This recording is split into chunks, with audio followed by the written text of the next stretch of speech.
नमस्कार दोस्तों। स्वागत है आपका आज की इस वीडियो में, जिसमें हम देखेंगे लाभ हानि से संबंधित कुछ अत्यंत महत्वपूर्ण प्रश्नों को। और इन प्रश्नों को हल करने के लिए एक बहुत ही आसान सा तरीका सीखेंगे।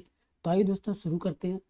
दोस्तों, पहला प्रश्न जो दिया है यह है, किसी वस्तु को 636 रुपये में बेचने पर उतनी ही हानि होती है जितनी कि उस वस्तु को 664 रुपये में बेचने पर लाभ होता है। तो लाभ वस्तु का जो लाभ प्रतिशत बताओ। यानी कि इस प्रश्न में कह रहा है कि अगर उस वस्तु को 636 रुपये में बेचते हैं तो मान लीजिए 10 रुपये की हानि होती है। ठीक है, मान लेते हैं 10 रुपये की हानि होती है, जितना कि उस वस्तु को 664 में बेचते हैं तो 10 रुपये का क्या होता है, लाभ होता है। यानी कि लाभ और हानि जो है बराबर बराबर है। अगर उसे 636 में बेचते हैं 10 रुपये का हानि होती है, अगर उसे 664 में बेचते हैं तो 10 रुपये का लाभ होता है। तो इस तरह इसका जो लाभ प्रतिशत निकालना है वो कैसे निकालेंगे। तो देखिए, इस तरह के प्रश्नों को हल करने का एक बहुत ही आसान सा तरीका है। जैसे मान लीजिए हम यहाँ लिख लेते हैं हानि हानि और यहाँ लिख लेते हैं लाभ।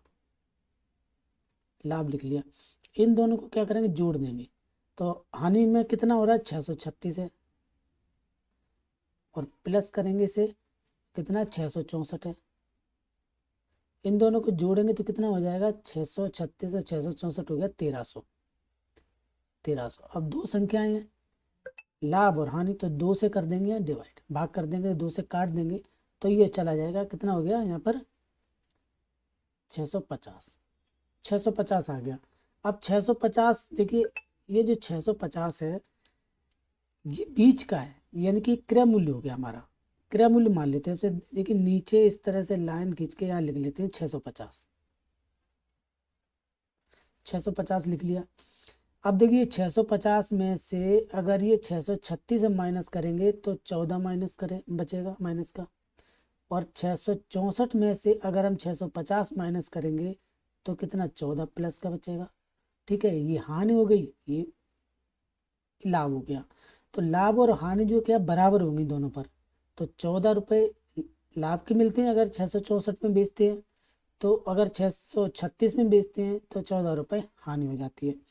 अब कह रहा है कि लाभ प्रतिशत ज्ञात कीजिए। तो लाभ प्रतिशत निकालने के लिए होता है,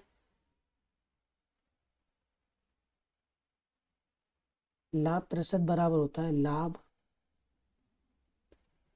और ये गुणा में हो जाएगा 100। लाभ गुणा 100 और बटा में होता है क्रय मूल्य। क्रय मूल्य, ठीक है।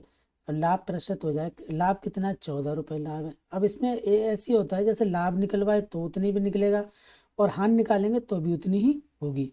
तो 14 गुणा 100, क्रय मूल्य अब हमारा कितना है, 650। 650 काट देते हैं, एक शून्य से शून्य ये काट दिया।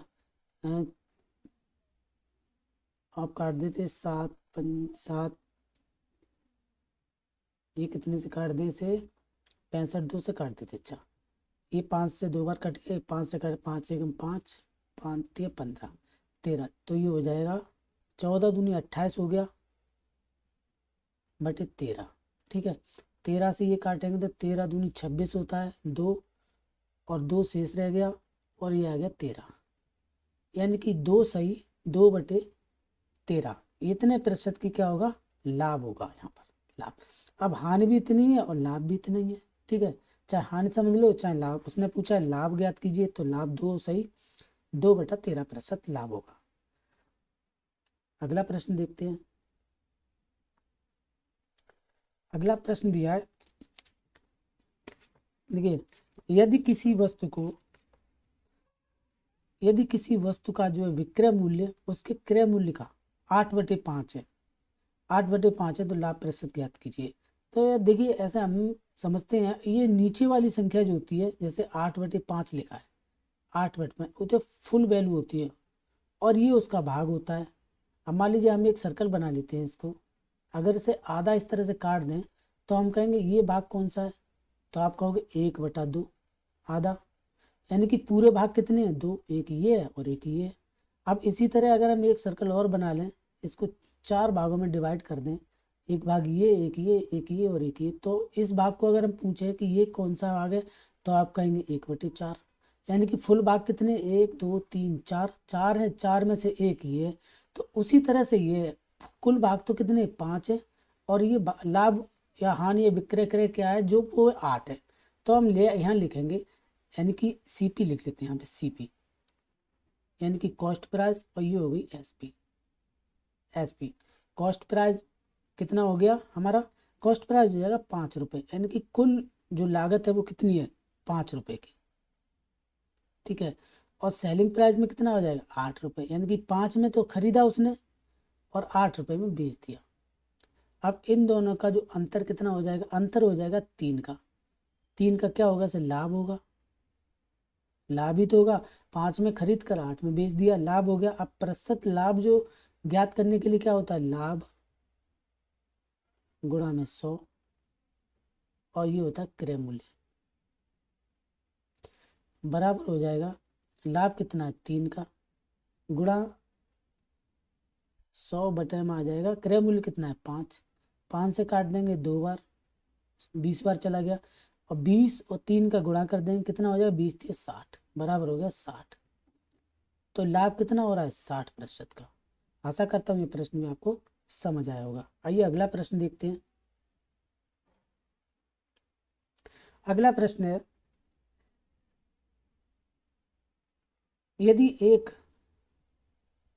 यदि क्रय मूल्य और विक्रय मूल्य का अनुपात, यानी कि ये 5 है क्रय मूल्य और 4 है विक्रय मूल्य, तो लाभ या हानि प्रतिशत ज्ञात कीजिए। तो अब देखिए, एक हम लिख लेते हैं यहाँ पर क्रय मूल्य, यानी कि सीपी, कॉस्ट प्राइस, और ये हो गया सेलिंग प्राइस। ठीक है, अब कह रहा है क्रय मूल्य कितना दिया है, 5, विक्रय मूल्य कितना दिया है, 4, अनुपात में है ये। ठीक है, अब इन दोनों का अंतर ज्ञात कर लेते हैं। देखिए 5 रुपये में तो खरीदी उसने, 4 रुपये में बेच दिया, तो जाहिर सी बात है उसे हानि हो रही है। तो हानि कितनी होगी, क्योंकि 1 रुपये की हानि, 1 रुपये की हानि हो रही है। तो प्रतिशत हानि ज्ञात करने के लिए क्या करेंगे, प्रतिशत हानि बराबर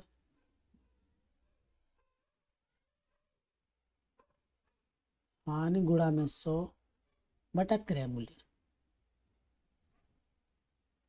ठीक है, अब यहाँ लिखेंगे, बराबर में लगाएंगे, हानि कितनी हो रही है, 1 की, गुणा में 100, क्रय मूल्य क्या है, 5 रुपये, सीपी ये क्रय मूल्य है, 5 रुपये, 5 से काट देंगे 2 बार, यानी कि कितनी हानि हो रही है, कितने प्रतिशत की, उसे 20% की हानि हो रही है।